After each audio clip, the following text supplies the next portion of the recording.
इस वीडियो में हम लोग क्लास 8 का जो चैप्टर है मोशंस ऑफ अर्थ यानी कि पृथ्वी की गतियाँ, तो पृथ्वी की गतियाँ इस चैप्टर के बारे में हम लोग पढ़ेंगे। मोशंस ऑफ अर्थ यानी कि पृथ्वी की गतियाँ।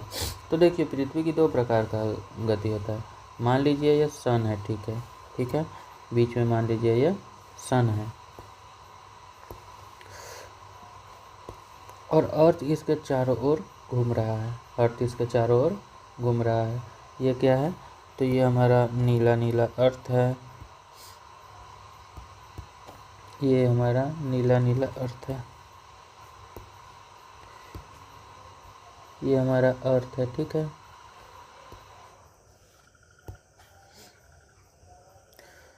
तो क्या कर रहा है? दो चीज़ होती है। एक तो अर्थ सन के अराउंड रिवॉल्व कर रहा है यानी कि घूम रहा है, ठीक है। एक तो अर्थ सन के अराउंड रिवॉल्व कर रहा है, सन के अराउंड रिवॉल्व कर रहा है, ठीक है।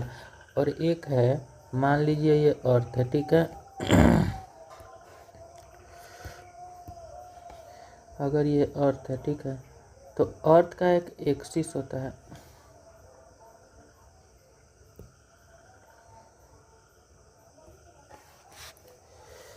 तो इसका दो चीज़ होता है, देखिए ध्यान से देखिएगा। अगर हम बोलेंगे ये बीच वाला, ठीक है, तो ये होता है पृथ्वी का अक्ष। क्या होता है? एक्सिस। क्या होता है? पृथ्वी का एक्सिस, जिसको हम क्या कहते हैं? धुरी।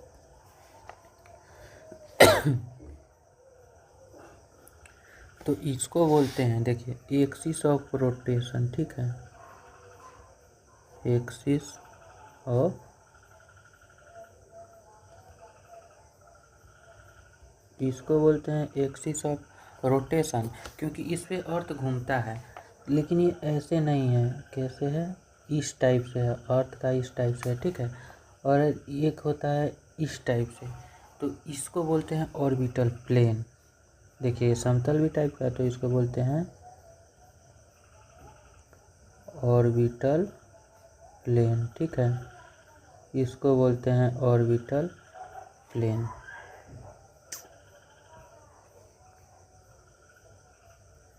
ये आप याद रखिएगा। ये जो होता है, ये एक्सिस ऑफ रोटेशन होता है, जिस पे अर्थ झुका होता है कितना? 23.5 डिग्री। और एक होता है ऑर्बिटल प्लेन, इस पे कितना अर्थ झुका रहता है? 66.5 डिग्री। 66.5 डिग्री, ठीक है। एक्सिस ऑफ रोटेशन पे कितना झुका हुआ रहता है? 66.5 डिग्री। और ऑर्बिटल प्लेन पे कितना झुका रहता है? 23.5 डिग्री। ऐसा क्यों होता है? देखिए, ये पूरा 90 डिग्री एक होता है, इधर भी 90 डिग्री होगा। तो अगर ये इतना दूर में 23.5 डिग्री होगा, तो इधर कितना होगा? 66.5 डिग्री। ये तो आपको क्लियर होना चाहिए। दूसरा आप चीज़ देखिए, तो देखिए वही होता है टाइप ऑफ मोशन यानी कि गति। अब किसका गति? तो पृथ्वी के गति। तो earth has two main type of motion. Earth के पास कितना मोशन है? दो मेन टाइप ऑफ मोशन है। कौन कौन है? देखिए, अब यहाँ से स्टार्ट होगा। तो देखिए, earth has two main type of motion, एक रोटेशन और एक रिवॉल्यूशन। अब दोनों में डिफरेंस समझेंगे। देखिए, रोटेशन यानी कि घूर्णन और रिवॉल्यूशन यानी कि परिक्रमण, ठीक है। तो रोटेशन, घूर्णन, पृथ्वी अपना यानी कि ये जो अर्थ हुआ, ठीक है, ये अपने अर्थ पे कैसे घूम, ये देख लीजिए, ये अर्थ हो गया, ठीक है। तो अर्थ है, मान लीजिए अर्थ का एक्सिस इस टाइप से, अर्थ का एक्सिस इस टाइप से, ये अर्थ हो गया। तो अर्थ का एक्सिस इस टाइप से, तो ये भी तो गोल गोल घूम रहा है अपने एक्सिस पे ही, ऐसे गोल गोल घूम रहा है, जिससे दिन और रात होता है ना, दिन और रात। मान लीजिए ये सन है, तो सन के इधर से सूरज पड़ेगा, तो इधर डे रहेगा, इधर नाइट रहेगा। और यही घूमते घूमते ऐसे ही गोल गोल, ये देखिए, सन के भी चारों तरफ घूम रहा है।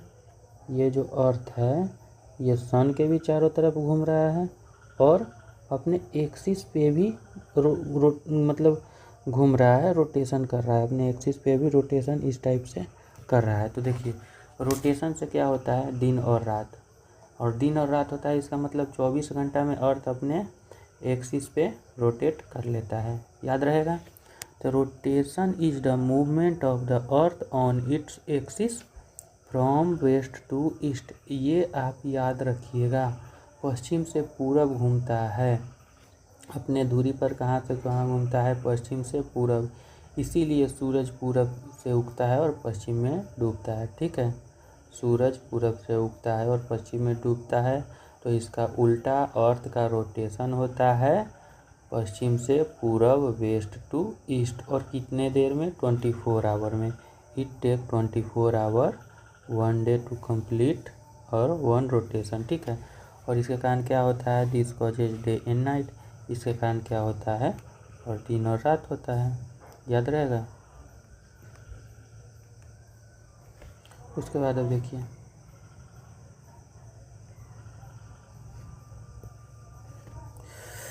हिंदी में देख लीजिए। पृथ्वी घूर्णन, पृथ्वी अपनी धुरी पर पश्चिम से पूरब दिशा में घूमती है और कितना? 24 घंटा में, और इसके कारण दिन और रात होता है। अब देखिए, एक्सिस हम आपको बता दिए हैं, एक इमेजनरी लाइन है। देखिए, हम ये जो इस टाइप से खींचे हैं, इस टाइप से खींचे, तो अर्थ का मेन एक्सिस ये होता है। ठीक है, तो ये सब क्या है? इमेजनरी लाइन है। क्या है? इमेजनरी। अर्थ अब ऑर्बिटल प्लेन से कितना झुका हुआ है? 23.5 डिग्री। और एक्सिस ऑफ रोटेशन से कितना झुका हुआ है? 66.5 डिग्री। याद रहेगा। और एक्सिस किसको कहते हैं? एक इमेजनरी लाइन होता है passing through the centre of earth, ये अर्थ के सेंटर से पास करता है। ठीक है, एक काल्पनिक रेखा जो पृथ्वी के केंद्र से होकर गुजरती है। ये याद रहेगा आपको। तो देखिए, सर्किल ऑफ इल्यूमिनेशन, प्रकाश वृत्त, the imaginary line that separate light part of the earth from the dark part. देखिए, मान लीजिए सन यहाँ पे है, तो अर्थ का कितना पार्ट सर्किल ऑफ इल्यूमिनेशन में रहेगा? इतना। तो ये हो गया सर्किल ऑफ इल्यूमिनेशन। ठीक है, इतना पार्ट क्या हो गया? Circle of illumination. यहाँ पर दिखाई देगा प्रकाश वृत्त। ठीक है, और ये मतलब ये सर्किल ऑफ इल्यूमिनेशन क्या होगा? ये वाला, ये जो पार्ट, ये तो पूरा इल्यूमिनेशन का पार्ट हो गया। और सर्किल ऑफ इल्यूमिनेशन मतलब हुआ, देखिए ये जो अर्थ हुआ, इसके यहाँ पे आधा भाग में इधर दिन और इधर रात, तो यहाँ पे एक मतलब गोल रेखा इस टाइप से आधे पार्ट को बांट देगा कि ना? सर्किल ऑफ इल्यूमिनेशन आधे पार्ट को बांट देगा कि ना? तो एक इमेजनरी लाइन टाइप का बन जाता है, जिसको बोलते हैं सर्किल ऑफ इल्यूमिनेशन। यानी कि वो काल्पनिक रेखा जो पृथ्वी के प्रकाश वाले भाग को अंधकार वाले भाग से अलग करती है, तो इसको बोलते हैं सर्किल ऑफ इल्यूमिनेशन। ठीक है, तो रोटेशन का मतलब हम आपको क्या समझे आए हैं? अर्थ अपने एक्सिस पर घूमती है, जिसके कारण दिन और रात होता है। अर्थ कैसे घूमती है? West to east. कितने देर में? 24 आवर में। ठीक है, अब अगला हम देखेंगे रिवोल्यूशन, यानी कि परिक्रमण। तो देखिए, रिवोल्यूशन का मतलब क्या होता है? यही, अर्थ चारों ओर, सन के चारों ओर रिवॉल्व करेगी, तो उसको रिवोल्यूशन कहेंगे। क्या बोलेंगे? रिवोल्यूशन। कितना देर में रिवॉल्व करती है? 365 दिन, लगभग 6 घंटा। 365 दिन 6 घंटा। ठीक है, तो ये देखिए, revolution is the movement of earth around the sun in a fixed path called an orbit. ये क्या है? अर्थ का ऑर्बिट है। कितने देर में? 365 दिन, 1/4 डे, मतलब कि एक दिन कितना होता है? 24 आवर का। इसका 1/4 करेंगे तो कितना? 6 आवर, यानी कि 365 दिन 6 आवर में एक रिवॉल्यूशन पूरा होता है। जिसके कारण क्या होता है? मौसम बदलता है। मौसम कैसे बदलता है? देखिए, हम कैसे हैं अर्थ पे? यहाँ पे है, नॉर्थ ईस्ट में है। कहाँ है? नॉर्थ ईस्ट में है। तो हम यहाँ पे है, तो अर्थ इस टाइप से झुका हुआ है, तो अर्थ का एक हिस्सा है, तो अर्थ ऐसे घूमेगा, इस टाइप से अर्थ घूमेगा। ठीक है, तो अर्थ घूमेगा, मान लीजिए हम यहाँ पे, यहाँ से करते करते यहाँ पे आए, तो देखिए क्या होता है, हम जब नॉर्थ ईस्ट पे है ना, तो कभी कभी सूरज, ठंड में क्या होता है, सूरज की रोशनी तिरछी पड़ती है, जिसके कारण हमको गर्मी कम लगता है। और गर्मी के दिन में क्या होता है, सूरज का रोशनी डायरेक्ट हम पे पड़ने लगता है, जिसके कारण हमको ज़्यादा गर्मी लगती है। तो वो कब होता है? ये यानी कि लगभग 3 महीना 4 महीना ऐसे बाद होता है ना। यानी कि वो क्यों होता है? रिवोल्यूशन के कारण। अर्थ के रिवॉल्यूशन के कारण, यानी कि वेदर चेंज क्यों होता है? अर्थ के रिवॉल्यूशन के कारण। तो परिक्रमण पृथ्वी के सूर्य के चारों ओर एक निश्चित पथ जिसे कक्षा कहते हैं पर घूमने की गति है, और पृथ्वी एक परिक्रमण को कितना 365 दिन 1/4 वर्ष में पूरा करती है, और इसी से ऋतु का परिवर्तन होता है। अब देखिए लीप ईयर क्या होगा। जैसे कि हम क्या बोले हैं, 365 दिन 1/4 डे, ये हुआ ना, यानी कि 1/4 डे को हम छोड़ो 6 आवर कहते हैं, कह सकते हैं कि ना। यही 6 आवर 4 साल में कितना हो जाएगा? देखिए तो 4 साल में कितना हो जाएगा? 6 के 14 छठेता 24 आवर, यानी कि 1 डे कितना साल में? 4 ईयर में 1 दिन बढ़ गया कि ना।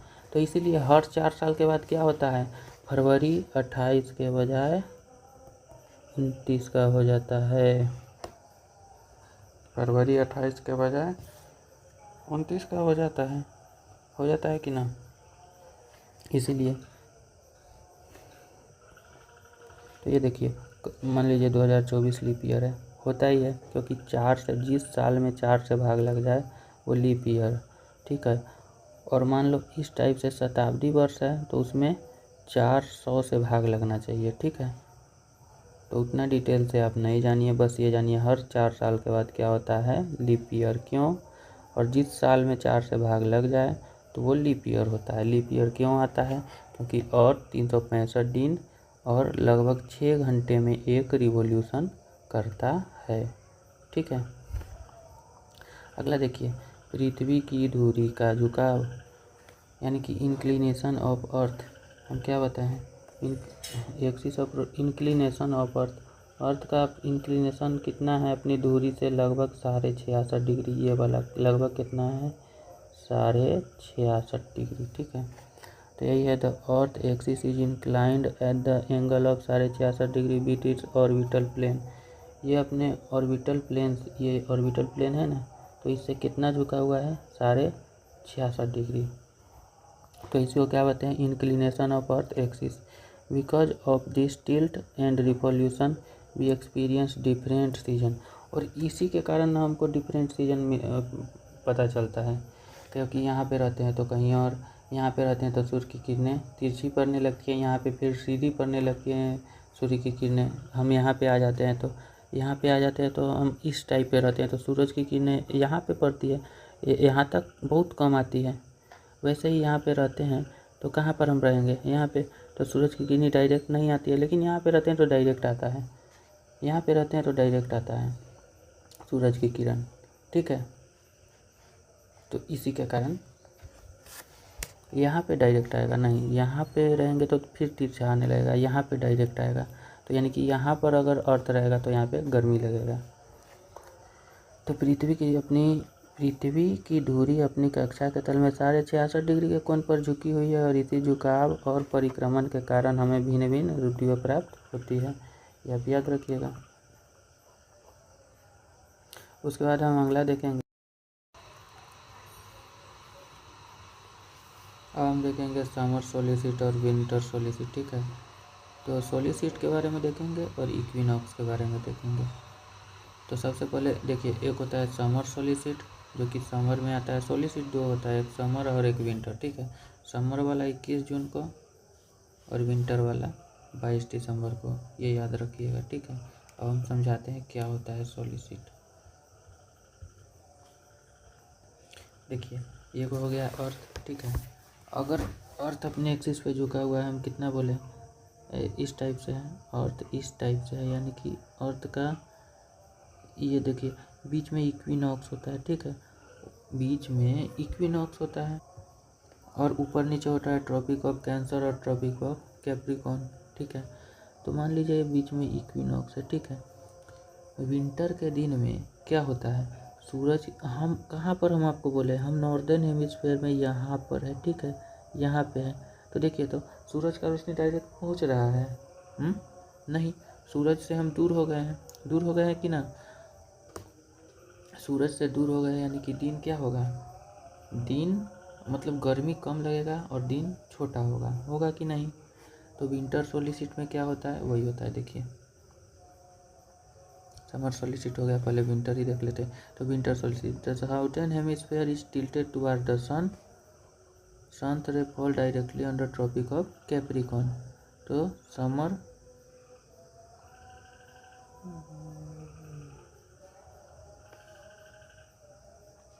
इन द साउदर्न हेमिस्फीयर और winter in the northern hemisphere, ठीक है।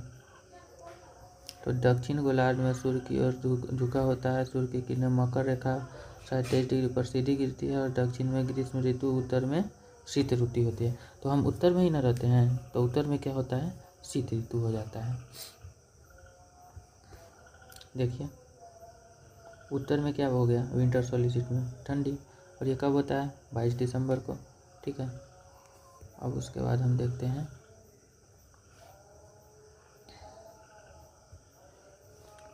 देखिए अब क्या हुआ, समर में हम आ गए। समर सोलिसिट में क्या होता है, हम तो यहीं पे हैं, तो देखिए सूरज का रोशनी डायरेक्ट पड़ रहा है कि ना, क्या आ जाएगा, गर्मी। हमारे इधर क्या हो जाएगा, गर्मी, यानी कि नॉर्दर्न हेमिस्फीयर में क्या हो जाएगा, अब गर्मी। तो वही हो जाएगा, देखिए the northern hemisphere is tilted toward the sun, sun's ray fall directly on the tropic of cancer, 23.5 degree north पे। किस पे पड़ेगा, इस पे, इस वाले पे पड़ेगा कि ना, 23.5 डिग्री नॉर्थ पे, ट्रॉपिक ऑफ कैंसर पे, ट्रॉपिक ऑफ कैंसर पे। और उस समय किस पे पड़ रहा था, डायरेक्ट ट्रॉपिक ऑफ कैप्रिकॉर्न पे, ट्रॉपिक ऑफ कैप्रिकॉर्न के, जिसके हम क्या थे, ट्रॉपिक ऑफ कैंसर पे ना है, हम किस पे है, ट्रॉपिक ऑफ कैंसर पे। यानी कि अर्थ हुआ, अर्थ मान लीजिए ये है, तो अर्थ के बीच से क्या होके जाता है, ट्रॉपिक ऑफ कैंसर, आपको पता है कि ना। तो हम किस पे हैं, ट्रॉपिक ऑफ कैंसर पे है कि ना, इस टाइप से। तो डायरेक्ट गर्मी हमको कब लगेगा, 21 जून को, यानी कि सबसे बड़ा दिन 21 जून को, सबसे छोटा दिन 22 दिसंबर को, ठीक है, ठंडी के दिन में। और देखिए यहाँ पे कब होता है, मान लीजिए हम यहाँ पे हैं, तो जब ऊपर रहता है तो सूरज का रोशनी दिन और रात बराबर हो जाता है यहाँ पे, मतलब सूरज का रोशनी बराबर पड़ता है। तो दिन और रात बराबर कब हो जाता है, इक्विनॉक्स, इक्विनॉक्स 2 बार आता है, इक्विनॉक्स 2 बार, 21 मार्च और 23 सितंबर, 21 मार्च और 23 सितंबर।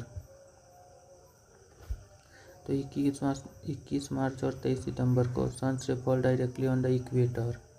देखिए यहाँ पे डायरेक्टली इक्वेटर पे पड़ेगा, इसके कारण दिन और रात बराबर हो जाता है। The day and night are equal all over the earth. On 21 March spring on northern hemisphere and 23 September autumn in northern hemisphere, ठीक है, याद रखिएगा। इसको हटा देते हैं। सूर्य की किरणें भूमध्य रेखा पर सीधी गिरती है और पूरे पृथ्वी पर दिन रात बराबर होता है 21 मार्च को और 23 सितंबर को, ठीक है। और 21 मार्च को क्या होता है, गर्मी पड़ता है, गर्मी के समय क्या होता है, वसंत ऋतु, पता है कि ना। और 23 सितंबर को थोड़ा थोड़ा ठंडा रहता है, तो शरद ऋतु हमारे इधर होता है कि ना। उसके बाद इम्पोर्टेंट फैक्ट देखिए, रोटेशन टाइम अर्थ का कितना था, लगभग 24 घंटा, और घूमता तो कितना था, लगभग 365 दिन। एक्सिस ऑफ इंक्लिनेशन कितना था, यहाँ से एक्सिस ऑफ इंक्लिनेशन कितना था, लगभग 66.5 डिग्री था ना। लीप ईयर कितने साल का में आता था, हर 4 साल में, हर 4 साल में। लेकिन अगर देखिए शताब्दी वर्ष हो जाए, सेंचुरी ईयर हो जाए, तो हम 400 से भाग दे के लीप ईयर निकालते हैं। अगर कहेगा 2100 लीप ईयर है कि ना, तो हम 400 से भाग देंगे, शताब्दी वर्ष है, तो ये लीप ईयर नहीं होगा, ये लीप ईयर नहीं होगा। आप इतना याद रखिएगा, यानी कि 2004 से पहले लीप ईयर कौन से होगा, 2104 से पहले लीप ईयर कौन सा होगा, तो 2096, यानी कि इसमें 8 साल का गैप हो जाएगा, 2100 लीप ईयर नहीं होगा, ये आप ध्यान रखिएगा। देखिए causes of day and night, दिन और रात किस कारण होता था, अर्थ अपने एक्सिस पर घूमता रहता था, ऐसे घूमता, मतलब इस टाइप से घूमता रहता था, तो उससे क्या होता था, दिन रात अपने ही एक्सिस पे, अपने ही एक्सिस पे, ये गोल गोल गोल गोल घूम रहा है अपने ही एक्सिस पे, तो ये क्या होगा, दिन और रात। और परिक्रमण के कारण, रिवॉल्यूशन के कारण क्या होता था, मौसम परिवर्तन, आपको पता है कि ना। ये मान लीजिए सन हो गया, तो सन के चारों ओर क्या करता था, रिवॉल्यूशन, जिसके कारण क्या होता था, मौसम परिवर्तन।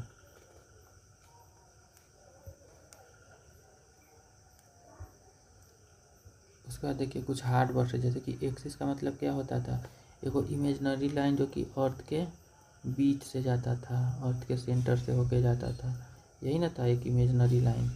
और ऑर्बिट क्या था, ये ऑर्बिट क्या था, देखिए ये मान लो सन है, तो सन के चारों ओर कौन, अर्थ घूम रहा है। अर्थ का एक निश्चित पाथ होता है, उसी को क्या कहते हैं, ऑर्बिट। और उसके बाद रिवॉल्यूशन, जो ये अर्थ रिवॉल्व कर रहा था सूर्य के चारों ओर, इसी को क्या कर रहे थे, रिवॉल्यूशन। और रोटेशन क्या कर रहा था, अर्थ अपने ही धुरी पर घूम रहा था, अपने ही धुरी पर घूम रहा था, तो उसको क्या बोल रहे थे, रोटेशन। सोलिसिट क्या था, दो था, सोलिसिट दो था ना, समर सोलिसिट और विंटर सोलिसिट। इक्विनॉक्स क्या था, जहाँ पर दिन और रात बराबर हो जा रहा था। हेमिस्फेयर, देखिए ये मान लीजिए पूरा अर्थ हो गया, तो अर्थ का आधा स्फीयर को कहते हैं हेमिस्फीयर। अर्थ के आधा पार्ट को क्या बोलते हैं, हेमिस्फीयर। तो ऊपर वाला हो जाएगा नॉर्दर्न हेमिस्फीयर और नीचे वाला साउदर्न हेमिस्फीयर, ठीक है। इंक्लिनेशन मतलब झुकाव, अर्थ का कितना झुकाव था, अर्थ का कितना झुकाव था, अर्थ का 66.5 डिग्री इधर से झुकाव था कि ना, तो इंक्लिनेशन मतलब झुकाव। और इल्यूमिनेशन क्या था, जितना एक सर इमेजनरी लाइन खींचते थे कर्व्स, इल्यूमिनेशन यानी कि जिधर प्रकाश होगा और जिधर प्रकाश नहीं होगा उसके बीच में एक इमेजनरी लाइन बन जाएगा, उसको क्या बोलते थे, सर्किल ऑफ इल्यूमिनेशन, ठीक है। तो उसके बाद पहला क्वेश्चन देखेंगे, what is the angle of inclination of the earth axis. तो अर्थ का एक्सिस का कितना एंगल ऑफ इंक्लिनेशन का था, हम कितना बोले थे, इधर से कितना था, इधर से 66.5 डिग्री, 66.5 डिग्री। तो पृथ्वी की दूरी पर अपनी कक्षा तल से झुकाव 66.5 डिग्री। डिफाइन रोटेशन और रिवॉल्यूशन, तो रोटेशन क्या होता था, मूवमेंट ऑफ अर्थ था अपने एक्सिस पे मूवमेंट ऑफ अर्थ। और रिवॉल्यूशन क्या था, सन के चारों ओर घूम रहा था, यही पृथ्वी अपनी दूरी पर घूमने की गति को घूर्णन और परिक्रमण सूर्य के चारों ओर घूमने के लिए। और लीप ईयर क्या होता था 366 दिन, और ईयर भी 366 दिन, उसको लीप ईयर बोलते थे, ठीक है। डिफरेंट करना है समर और विंटर सोलिसिट, समर सोलिसिट 21 जून, विंटर 22 दिसंबर को। और देखिए सूर्य का किरण डायरेक्ट कहाँ पे पड़ेगा, तो समर सोलिसिट हम कहाँ पे रहते हैं, ट्रॉपिक ऑफ कैंसर पे, तो गर्मी ज़्यादा पड़ेगा। अगर सूरज का किरण डायरेक्ट पड़ेगा ट्रॉपिक ऑफ कैंसर पे तो गर्मी ज़्यादा पड़ेगा, यानी कि 21 जून को गर्मी पड़ता है, और इसी का नाम भी है समर सोलिसिट। और अगर उसका उल्टा, उसके दूसरे वाले नीचे वाले पार्ट यानी कि ट्रॉपिक ऑफ कैंसर पे पड़ेगा तो हम पे कम पड़ेगा, इसीलिए ठंडा रहेगा। तो विंटर सोलिसिट का के समय सूरज का किरण कहाँ पे पड़ेगा, डायरेक्ट ट्रॉपिक ऑफ कैप्रिकॉर्न पे। देखिए यहाँ पे ट्रॉपिक ऑफ कैंसर, जहाँ पर हमारा हम रहते थे, और इधर ट्रॉपिक ऑफ कैप्रिकॉर्न, नीचे होता था ट्रॉपिक ऑफ कैप्रिकॉर्न, यहाँ पर आएगा। तो अगर यहाँ पे डायरेक्ट रे पड़ेगा तो क्या होता था, हमको हमारे पास रे मतलब सूर्य की किरण जल्दी नहीं आ पाता था, जिसके कारण ठंडी हो जाता था। तो यही डायरेक्ट अगर ट्रॉपिक ऑफ कैप्रिकॉर्न पे सन का रे पड़ेगा तो क्या होगा, विंटर सोलिसिट के समय, ठीक है। तो डे और नाइट लॉन्गेस्ट कब होता था, देखिए समर सोलिसिट में क्या होता था, गर्मी के दिन में क्या होता था, सूरज का किरण ज़्यादा पड़ेगा यानी कि दिन भरा होगा, और विंटर सोलिसिट में क्या होगा, दिन छोटा होगा, ठीक है।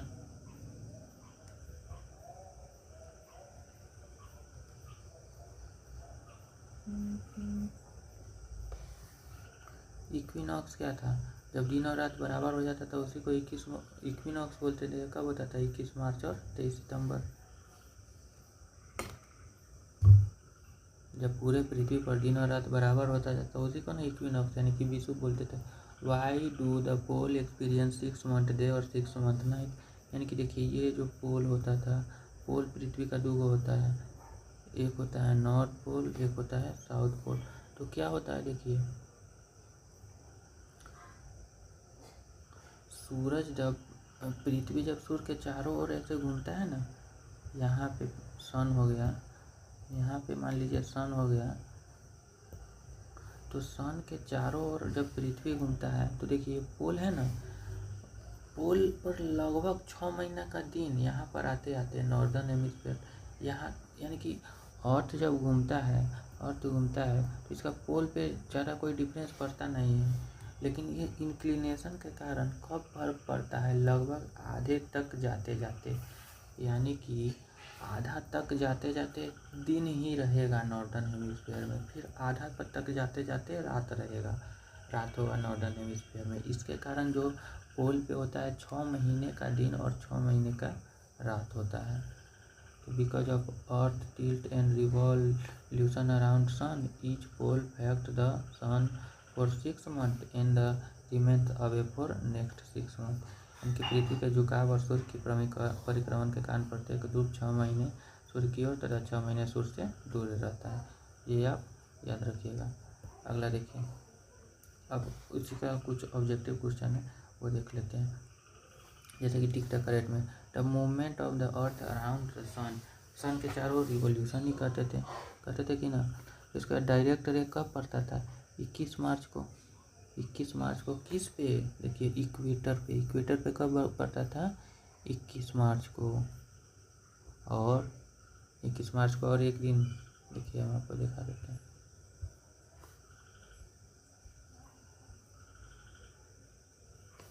इक्विनॉक्स 21 मार्च और 23 सितंबर।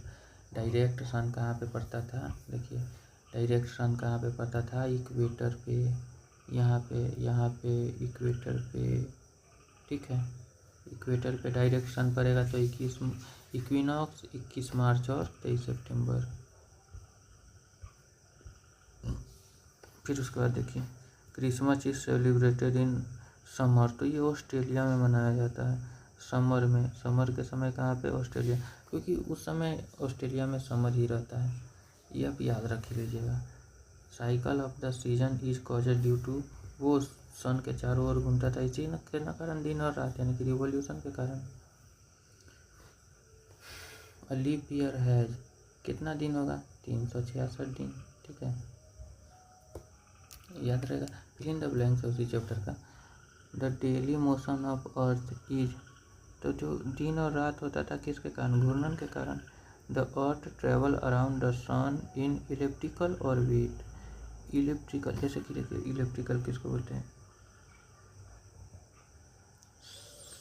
ये देखिए इस टाइप से होगा और बीच में सूरज हो जाएगा और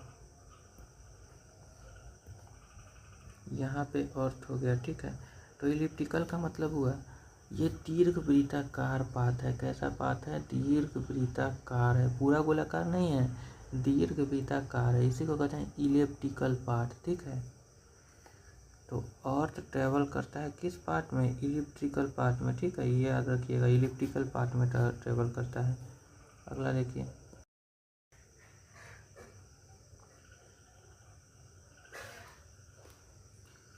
तो सन का ray fall vertically under tropic of cancer कब, 21 जून को। इसके बाद day are shorter during winter season, यानी कि दिन छोटा होता है कि ना विंटर सीजन में। यही 3-4 फिल इन द ब्लैंक्स था। उसके बाद ये चैप्टर खत्म हो जाता है। धन्यवाद।